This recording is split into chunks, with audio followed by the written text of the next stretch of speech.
আমি যখন নামাজ আদায় করব, নামাজের ভিতরে ও রোজার ভিতরে, যাকাতের মধ্যে, হজ করার সময় আমার দিলের হালত কি হইতে হবে? আল্লাহর নবীর একটা হাদিস, হযরতে জিবরিল আলাইহিস সালাম আল্লাহর নবীর কাছে আসছেন এক আজনবী ব্যক্তি হিসাবে, অপরিচিত ব্যক্তি। আল্লাহর নবীর হাঁটুর সাথে দুই হাঁটু মিলায় বসছেন। বসার পরে আল্লাহর নবীকে কয়েকটা প্রশ্ন করছেন। এক নাম্বার প্রশ্ন হলো, ওগো আল্লাহর নবী, আমাকে আপনি অবগত করুন, ইহসান সম্পর্কে আপনি আমাকে অবগত করেন। প্রকৃতপক্ষে ইবাদত কাকে বলে, এই সম্পর্কে আপনি আমাকে অবগত করেন। আল্লাহর নবী বলেন, প্রকৃতপক্ষে ইবাদত হলো আন তা'বুদাল্লাহা কাআন্নাকা তারা,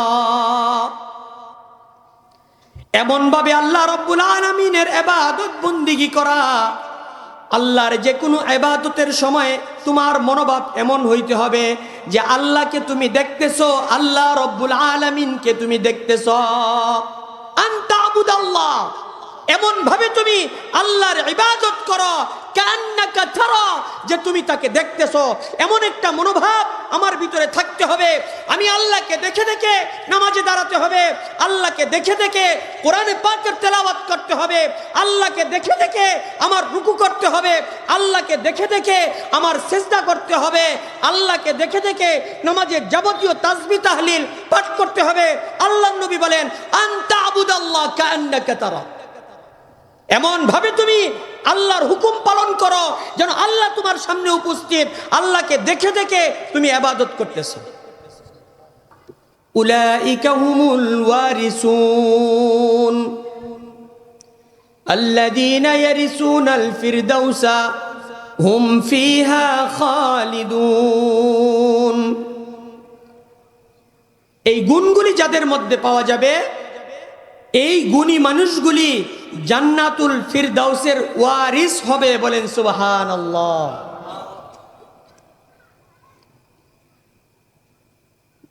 আল্লাহ পাকের জান্নাতগুলির মধ্যে সবচেয়ে দামি জান্নাত হলো জান্নাতুল ফিরদাউস।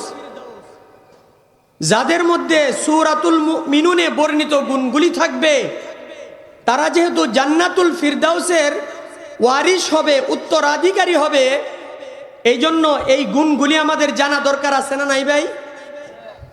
আমরা কে কে চাই জান্নাতুল ফিরদাউসের উত্তরাধিকারী হইতে? আল্লাহ পাক আমাদের সবাইকে তৌফিক দান করেন, সবাই বলি আমিন। আল্লাহ পাক রব্বুল আলামিন সূরাতুল মুমিনুনের মধ্যে বলেন, কদ আফলাহাল মুমিনুন, ওই মুমিন সফল, ওই মুমিন ব্যক্তি অবশ্যই সফলতা অর্জন করেছে। কোন মুমিন ব্যক্তি? যেই মুমিন ব্যক্তির ভিতরে এক নাম্বার গুণ থাকবে, আল্লাযীনা হুম ফি সালাতিহিম খাশিউন। ওই মুমিন ব্যক্তি যে তার নামাজের মধ্যে অত্যন্ত বিনয় নম্র থাকবে, বিনয় নম্রতার সাথে খাউফ ও খশিয়াতের সাথে নামাজ আদায় করবে। এটা হলো মুমিন ব্যক্তির প্রথম নম্বরের গুণ। খাউফ ও খশিয়াতের সাথে আল্লাহর ভয় অন্তরে ধারণ করে আল্লাহর সামনে দাঁড়িয়ে নামাজ আদায় করবে। এই ব্যক্তি হলো, এই গুণটা হলো প্রথম নম্বরের গুণ। যেই গুণগুলির পরিপ্রেক্ষিতে এই লোকটা জান্নাতুল ফিরদাউসের ওয়ারিস হবে, তার মধ্যে প্রথম নম্বর গুণ হলো নামাজের মধ্যে বিনয়ী হবে, নামাজের মধ্যে অত্যন্ত নম্র ভাব নিয়া, দিল এবং অঙ্গ প্রত্যঙ্গের নমনীয়তা নিয়া, নম্রতা নিয়া আল্লাহ পাকের সামনে দাঁড়িয়ে নামাজ আদায় করবে।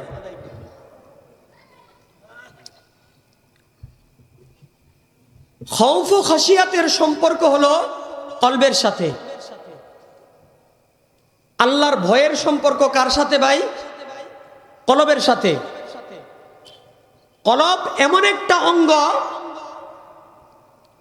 কলবের হালত সম্পর্কে আল্লাহ এবং ওই কলবওয়ালা ছাড়া দ্বিতীয় কোনো সত্তা অবগত থাকে না। শয়তানও না, ফেরেশতারাও না, কলবের সাথে মাওলা পাকের সাথে কি সম্পর্ক চলতেছে, কি মুআমেলা চলতেছে, এটা একমাত্র আল্লাহ পাকই জানে। আর বান্দা অনুভব করতে পারে যে মালিকের সাথে আমার দিলের কি সম্পর্ক। নামাজের মধ্যে বিনয়, এটা জাহেরি আছে, এটা বাতিনিও আছে। ভাই কথাগুলি খেয়াল করে শুনতে হবে, এটি আমাদের জরুরি কথা। আমরা সবাই নামাজি না? আমরা সবাই নামাজ পড়ি না? আমরা যদি নামাজি ব্যক্তি হয়ে থাকি তাহলে এই কথাটা আমাদের জরুরি। কারণ নামাজের মধ্যে যদি বিনয় নম্রতা থাকে, খুশু থাকে, তাহলে নামাজের যে বিনিময় পাওয়া যাবে, খুশু ছাড়া নামাজের মধ্যে ওই বিনিময় পাওয়া যাবে না আল্লাহর কাছ থেকে। উলামায়ে কেরাম বলেন, যেই নামাজের মধ্যে খুশু আছে ওই নামাজের দ্বারা নামাজের বিনিময় পাওয়া যাবে। কিন্তু যেই নামাজের মধ্যে নামাজির অন্তরে খুশু নাই, বিনয় নম্রতা নাই, ওই ব্যক্তি নামাজ পড়লে হয়তো নামাজের দায়িত্ব তার দ্বারা পালন হয়ে যাবে, কিন্তু নামাজের বিনিময়ে যেই পুরস্কার লাভ করার কথা ওই পুরস্কার সে ওই নামাজের দ্বারা পাবে না, যেই নামাজের মধ্যে নামাজ পড়া অবস্থায় তার দিলের ভিতরে খুশু ছিল না, বিনয় ছিল না, নম্রতা ছিল না।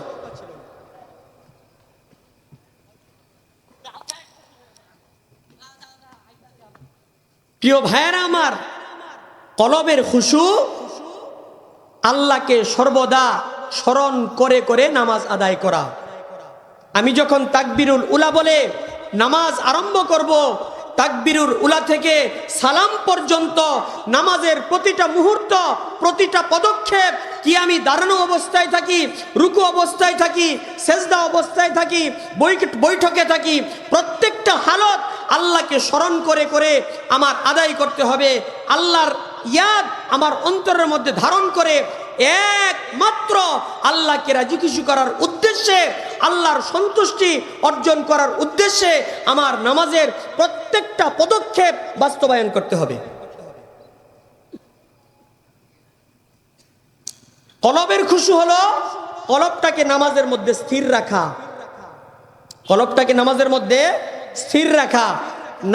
নামাজের মধ্যে দাঁড়াইলে আমাদের দিল বিভিন্ন দিকে দৌড়াদৌড়ি করে কি করে না ভাই? বলেন না, করে কি করে না? আমাদের দিল নামাজের ভিতরে দাঁড়ানোর পরেও বিভিন্ন দিকে আমাদের দিল দৌড়াদৌড়ি করে। আমাদের মন এক সময় বাড়িতে যায়, এক সময় দোকানে যায়, এক সময় চাকরির যেখানে আমি চাকরি করি আমার কর্মস্থলে যায়। বিভিন্ন ধরনের কথাবার্তা, কল্পনা জল্পনা আমাদের অন্তরের মধ্যে জাগ্রত হয়ে নামাজ থেকে আমাদের দিলটাকে সরানোর জন্য আপ্রাণ চেষ্টা করে আমাদের প্রকাশ্য শত্রু শয়তান। কথা ঠিক না বেঠিক? নামাজে দাঁড়াইছি 20 বছর আগের ঘটনা, 20 বছরের মধ্যে আমি কোনোদিন স্মরণ করি নাই। নামাজের মধ্যে দাঁড়ানোর পরে এমন ভাবে কত সুন্দর ভিডিওর মতো আমার সামনে ভাসতেছে, কোন সময় কি করছিলাম, কি বলছিলাম, কোন হালতে তাকে বলছিলাম, হাসি মুখে বলছিলাম না রাগান্বিত অবস্থায় বলছিলাম, সব ভিডিওর মতো ভাসতেছে। অথচ এই 20 বছরের মধ্যে এটা আমি একবারও স্মরণ করি নাই। কথা ঠিক না বেঠিক? নামাজে যখন দাঁড়ায় নামাজি ব্যক্তি, আমাদের দুশমন, আমাদের নামাজ নষ্ট করার জন্য পরিকল্পনাকারী শয়তান আমাদের কানের কাছে আসে আর আমাদেরকে বলে উজকুর কাজা, উজকুর কাজা, উজকুর কাজা। ওই ঘটনাগুলি তুমি স্মরণ করো, ওই ঘটনাগুলিকে তুমি স্মরণ করো। ওই ঘটনা তোমার জীবনে যে বাস্তবায়ন হয়েছিল তুমি ভুলে গেছো। প্রিয় ভাই আমার, তোমার অত্যন্ত মনোরঞ্জনমূলক একটা ঘটনা, এটাকে তুমি স্মরণ করো। এইভাবে বিভিন্ন ঘটনা স্মরণ করায়া করায়া নামাজের ভিতরে আমার মনটাকে আল্লাহ থেকে দূরে সরায় নেওয়ার জন্য আপ্রাণ চেষ্টা চালায়। কথা ঠিক না বেঠিক ভাই? নামাজটা বরবাদ করে। আল্লাহ পাক বলেন, ইন্নাস সালাতা তানহা আনিল ফাহশাই ওয়াল মুনকার। নামাজি ব্যক্তিকে যাবতীয় অশ্লীল, অন্যায়, বেহায়াপনা থেকে হেফাজত করে। বলেন সুবহানাল্লাহ। নামাজিকে কিসের থেকে ভাই বাঁচায়? এক কথায় গুনার যাবতীয় কর্মকাণ্ড থেকে নামাজি ব্যক্তিকে বাঁচায়। এই কথাটা বলার পরে আল্লাহ পাক বলেন, ওয়ালা যিকরুল্লাহি আকবার।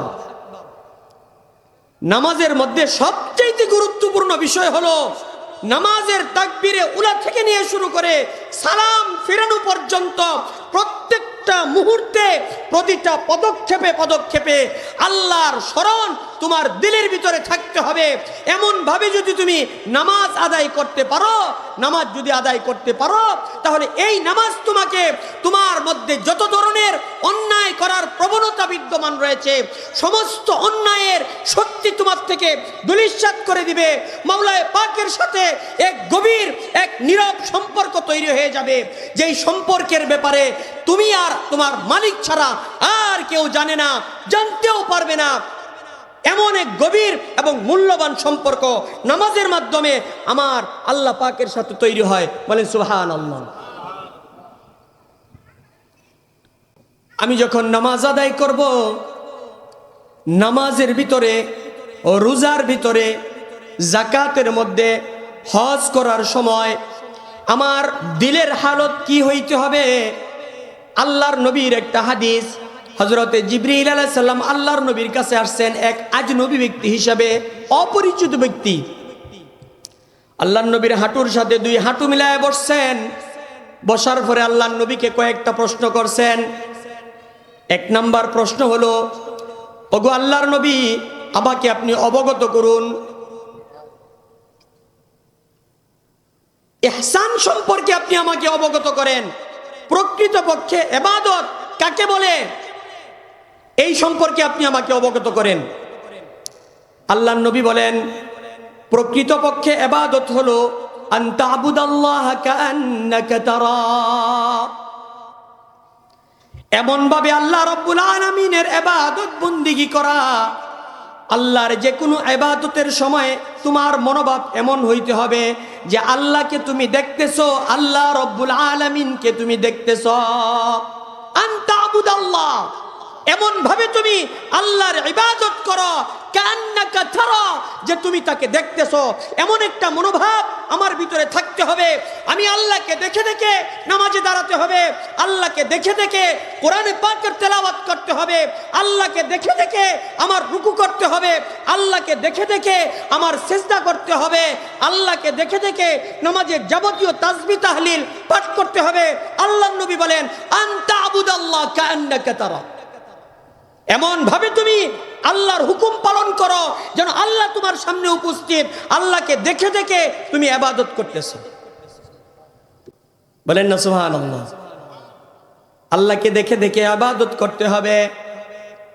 আল্লাহকে দেখে দেখে ইবাদত করার যে গুণ, যেই বৈশিষ্ট্য, এটা 2-4 দিন নামাজ পড়লেই আমার ভিতরে তৈরি হয়ে যাবে না ভাইরা আমার। আল্লাহকে দেখে দেখে নামাজ পড়ার যেই গুণ একজন মুমিনের ভিতরে, এই গুণটা 2-4-5 দিন, 1 সপ্তাহ, 2 সপ্তাহ, 1 মাস, 2 মাস নামাজ পড়লেই আমার ভিতর তৈরি হবে না। দিনের পর দিন, মাসের পর মাস, বছরের পর বছর আল্লাহর ইবাদতের মধ্যে নিজেকে নিয়োজিত রাখতে রাখতে আমার জীবনে এমন একটা সময় আসবে ভাইয়েরা আমার, আমি যখন নামাজের মধ্যে তাকবীরুল উলায় হাত উঠাবো, তখন আমার দিল আমাকে বলে দিবে, ও ভাই শুনো, তুমি যে তাকবীরুল উলার জন্য হাত উঠাইছো, তোমার তাকবীরুল উলাটা আল্লাহর জন্য একনিষ্ঠতার সাথে হইতেছে কিনা তুমি একটু খেয়াল করে দেখো। আমার দিল আমাকে বলে দিবে, তুমি যে তাকবীরুল উলা জন্য হাত উঠাইতেছো, কিছুক্ষণ পরেই আল্লাহু আকবার বলবে, ও ভাই তুমি একটু খেয়াল করে দেখো, তোমার এই আল্লাহু আকবার বলাটা একেবারে খালেস ভাবে আল্লাহর একনিষ্ঠতার সাথে, একাগ্রতার সাথে কেবলমাত্র আল্লাহর জন্যই হইতেছে কিনা এটা তুমি একটু খেয়াল করে দেখো। যখন তোমার দিলের ভিতরে, দিলের থেকে এই আহ্বান আসবে, তখন তুমি বলবে, হ্যাঁ দেখি আমার এই আল্লাহু আকবার কেবলমাত্র আল্লাহর জন্যই হইতেছে কিনা। যদি না হয় তাহলে একটু মেহনত করো, হাতের 2টা বৃদ্ধাঙ্গুলিকে তোমার 2 কানের লতির সাথে একটু লাগাইয়া তুমি দিলটাকে আল্লাহর দিকে মুতাওয়াজ্জু করো, আল্লাহর দিকে ফেরানোর চেষ্টা করো। তোমার দিলের মধ্যে একটা ঘন্টি বাজবে, হ্যাঁ তোমার আল্লাহু আকবার বলার জন্য আমি দিল প্রস্তুত, এবার তুমি আল্লাহু আকবার বলো। যখন আল্লাহু আকবার বলার পরে তুমি সানা পড়বে, আউযুবিল্লাহ পড়বে, বিসমিল্লাহ পড়বে, প্রত্যেকটা তেলাওয়াত এরকম ভাবে তেলাওয়াত করতে হবে যে আমি আমার মাওলা পাকের সামনে দাঁড়িয়ে দাঁড়িয়ে তেলাওয়াত করতেছি, ওই কথাগুলি বলতেছি যেই কথা আমার মালিক তার পবিত্র জবান থেকে উচ্চারণ করেছেন। বলেন সুবহানাল্লাহ। পবিত্র কালামের তেলাওয়াত যে আমরা করি, এই কালাম কি ভাই? এই কালাম হলো কালামুল্লাহ, এমন এক আল্লাহর সত্তার কথা যা আল্লাহর পবিত্র জবান থেকে উচ্চারিত হয়েছে। যেভাবে উচ্চারিত হয়েছে ওভাবেই লৌহে মাহফুজের মধ্যে লিপিবদ্ধ হয়েছে। যেভাবে লৌহে মাহফুজে লিপিবদ্ধ হয়েছে আমাদের রসুলে পাকের উপর হযরতে জিবরিল আমিনের মাধ্যমে ওইভাবেই নাজিল করা হয়েছে। আল্লাহর বলা, আল্লাহর পবিত্র জবান থেকে উচ্চারিত হওয়া এই কথাগুলি আমরা আমাদের নামাজের মধ্যে তেলাওয়াত করি। বলেন সুবহানাল্লাহ। একজন নামাজি ব্যক্তি কত সৌভাগ্যবান, আল্লাহর পবিত্র জবান থেকে যেই হরফগুলি, যেই লফজগুলি, যেই আয়াতগুলি উচ্চারিত হয়েছে, আল্লাহ পাক আমাদেরকে তৌফিক দান করেছেন শেষ নবীর উম্মত বানিয়ে আল্লাহ পাকের ওই মহাগ্রন্থ পবিত্র কালাম আমাদের জবান থেকে উচ্চারণ করার ক্ষমতা আল্লাহই আমাদেরকে দান করেছেন। বলেন সুবহানাল্লাহ। তে আল্লাহর পবিত্র কালাম যখন আমরা আমাদের জবান থেকে উচ্চারণ করব, কাকে শোনানোর জন্য? বলেন না, কারে শোনানোর জন্য? আবার বলেন না, কাকে শোনানোর জন্য? আল্লাহকে শোনানোর জন্য উচ্চারণ করতে হবে। আপনারা হয়তো জানবেন, আমি ফার্স্ট রাস্তার মোড় মসজিদে বহু বছর যাবত নামাজ পড়াই। আলহামদুলিল্লাহ সবাই আমার তেলাওয়াত পছন্দ করে। এখন আমার মনোভাব যদি এই হয় যে দূর দূরান্ত থেকে মাগরিব আর এশার নামাজ পড়ার জন্য পাঁচ রাস্তার মোড় মসজিদের মধ্যে বিভিন্ন জায়গা থেকে মুসল্লিরা আসে, তাদেরকে একটু তেলাওয়াতটা ভালো করে শোনাই, আমি তাদেরকে একেবারে অন্তরের অন্তঃস্থল থেকে এই শ্রোতামণ্ডলীকে, নামাজিদেরকে আমার তেলাওয়াতটা শোনাইলাম। আমি আপনাদেরকে জিজ্ঞেস করি, এই তেলাওয়াত শোনার পরিপ্রেক্ষিতে মুসল্লিরা আমাকে কি উপহার দিবে? বলেন, একটা নেকি দিতে পারবে? কোন মুসল্লির ক্ষমতা আছে? আছে? আমি যদি কোরআনের একটা মাত্র হরফ তিলাওয়াত করি, আল্লাহ পাক আমাকে 10 নেকি দিবেন। এই ক্ষমতা একমাত্র আল্লাহর। যেহেতু আল্লাহ ছাড়া নেকি দেওয়ার আর কোনো সত্তা নাই, কাজেই আল্লাহকে শোনানো ছাড়া আর কারো উদ্দেশ্যে নামাজের ভিতরে হোক, নামাজের বাহিরে হোক, আল্লাহর পবিত্র কালাম তেলাওয়াত করার কোনো উদ্দেশ্যই হতে পারে না। কথা ঠিক না বেঠিক ভাইরা আমার? প্রিয় ভাইরা আমার, আমাদের জীবনের যাবতীয় কর্মকাণ্ড নামাজ থেকে শুরু করে জীবনের সবচাইতে আদনা থেকে আদনা কাজ আমাদের বাস্তবায়ন করতে হবে একমাত্র আল্লাহকে রাজি খুশি করার জন্য। কথা ঠিক না বেঠিক ভাইরা আমার? আমাদের কবরের মালিক কে ভাই? তার আগে জিজ্ঞেস করি, আমাদের হায়াতের মালিক কে? হায়াতে আমরা মা পাইছি, বাবা পাইছি, স্ত্রী পাইছি, সন্তানাদি পাইছি, বন্ধু বান্ধব পাইছি, প্রতিবেশী পাইছি, আত্মীয় স্বজন পাইছি। পাইছি কি পাইছি না ভাই? দুনিয়ার হায়াতে আল্লাহ পাক আমাদেরকে এগুলি দান করছেন। দুনিয়ার হায়াত শেষ হওয়ার পরে আমরা যখন কবরের মধ্যে যাব, আমরা কাকে পাবো ভাই? এই যাদেরকে দুনিয়াতে পাইছি কাউকে আমরা কবরের মধ্যে পাবো? একমাত্র মালিক আমাদের মাওলায়ে পাক, কবরের মালিক। শান্তি যদি দেয় আল্লাহ পাকই দিবেন, অশান্তির যদি ফয়সালা হয় আল্লাহর ফয়সালাতেই হবে। কাজেই আল কবরু ইম্মা রাউদাতুম মিন রিয়াদিল জান্নাহ ওয়া ইম্মা হুফরাতুম মিন হুফারিন নার। কবর এমন এক পরিবেশের নাম, যেই পরিবেশটা দুই অবস্থার যে কোনো এক অবস্থা থেকে খালি নয়, যেই ঘাটিটা দুই অবস্থার যে কোনো এক অবস্থা থেকে খালি নয়। অগ্নিকুণ্ডলী হবে আর না হয় জান্নাতের বাগান হবে। যদি অগ্নিকুণ্ডলী হয় আল্লাহর ফয়সালাতে হবে, যদি জান্নাতের বাগান হয় আল্লাহ পাকের দয়ায় হবে। কথা ঠিক না বেঠিক ভাইরা আমার? কাজেই দুনিয়ার কোনো কাজ, আমার জীবনের কোনো কাজ আমি জাগতিক কোনো উদ্দেশ্য নয়, একমাত্র আল্লাহকে রাজি খুশি করার জন্যই করতে হবে। তাহলে আমার কবর জান্নাত হবে। আর যদি দুনিয়ার মানুষের উদ্দেশ্যে করি, দুনিয়ার মানুষ আমার কবরের সুখের ফয়সালা দেওয়ার অধিকার রাখে না, আমার কবরের দুঃখের ফয়সালা দেওয়ার অধিকার রাখে না। কাজেই তাদেরকে শোনাইলে আমার কোনো ফায়দা হবে না, আমার কোনো লাভ হবে না। লাভ হবে যেই মাওলায়ে পাককে শোনালে, ওই মাওলায়ে পাকের জন্য আমরা করতে রাজি আছি না ইনশাআল্লাহ? প্রিয় ভাইয়েরা আমার, আনতা আবুদাল্লাহ কাআন্নাকা তারা, আল্লাহকে দেখে দেখে তুমি তেলাওয়াত করো। এটা যদি আমার ভিতরে না থাকে, কমস কম এইটুকু আমার দিলের ভিতরে থাকতে হবে। হ্যাঁ, ফাইল্লাম তাকুন তারাহু, যদি তুমি তোমার কলব দ্বারা এটা অনুভব করতে না পারো যে আল্লাহ তোমার সামনে উপস্থিত, এই যোগ্যতা যদি এখনো পর্যন্ত তোমার হাসিল না হয়ে থাকে, কমাস কম এটুকু তোমার মধ্যে থাকতে হবে। ফাইন্নাহু ইয়ারাক, যে অবশ্যই আমি আল্লাহ পাককে দেখতেছি না, কিন্তু আমার মালিক, আমার মাওলা অবশ্যই আমাকে দেখতেছে। কাজেই আমার মালিককে সামনে রেখে আমার দিলকে নামাজ থেকে বাহিরে নেওয়ার কোনো সুযোগ নাই। কথা ঠিক না ঠিক ভাই? এই মনোভাব নিয়ে যখন আমি নামাজ পড়ব, সেই নামাজটাই ইন্নাস সালাতা তানহা আনিল ফাহশাই ওয়াল মুনকার, আমার জীবনের সমস্ত গুনাহ থেকে, জিনা থেকে, ব্যভিচার থেকে, সুদ থেকে, ঘুষ থেকে, মিথ্যা থেকে, গীবত থেকে, চোখের গুনাহ থেকে, হাতের গুনাহ থেকে, জবানের গুনাহ থেকে, সমস্ত গুনাহ থেকে নামাজ আমাকে রক্ষা করবে। আমার মালিকে কথা বলেছেন। প্রিয় ভাইয়েরা আমার, এইভাবে নামাজ পড়তে আমরা রাজি আছি না? আল্লাহ পাক আমাদের সবাইকে তৌফিক দান করেন। তো ভাইয়েরা আমার, আল্লাহ পাক যে বলেছেন কদ আফলাহাল মুমিনুন, মুমিন সফলতা অর্জন করে যেই গুণগুলির মাধ্যমে, তার প্রথম নাম্বার গুণ হলো আল্লাযীনা হুম ফি সালাতিহিম খাশিউন, আল্লাহর ভয়ভীতি অন্তরে ধারণ করে খাউফ ও খশিয়াতের সাথে সাথে আল্লাহ পাকের ইবাদত বন্দিগি করা, নামাজ আদায় করা, রোজা রাখা, হজ করা, এটা হলো সফলতার একমাত্র ব্যবস্থা। আল্লাহ পাক আমাদেরকে এইভাবে ইবাদত বন্দিগি করে সফলতা অর্জন করার তৌফিক দান করেন। সবাই বলি আমিন।